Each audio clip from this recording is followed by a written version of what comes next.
dad badan baa ila soo xiriiray dad badan baa comment video-gii ay soo duubtay Naciimo Joker ka hoos qoray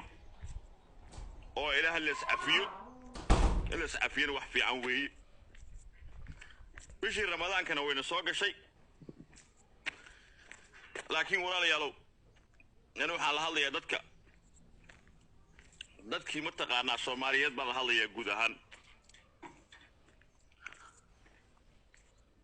muddadii aan dagaalka ku jiray oo dagaalkani xifaaltanka naga dhaxeeyay aniga iyo ma taqaanaa Naciimo gurubkeeda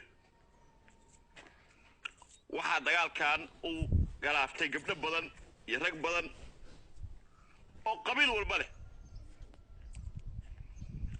saa darteed waxaan ku qasbanahay inaan ma taqaanaa la hadlo oo haddii nabad la qaadanayo la heshiinayana intaasoo qalqiya aan dagaal ii gashay oo dadka la soo baabi'iyay ma dhihi karo heshiis baan qaatay haddii heshiis la qaadanayo waa inaan wacaa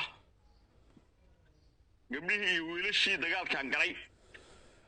aduu kama wada gaaro laakiin inta ugu waa inaan la hadlaa laakiin daa idhaahdo anigu unbaa heshiis qaadanayo waa doqonnimo waxa weeye waxaad ogtihiin gabadha la yidhaahdo hana qurux badan hana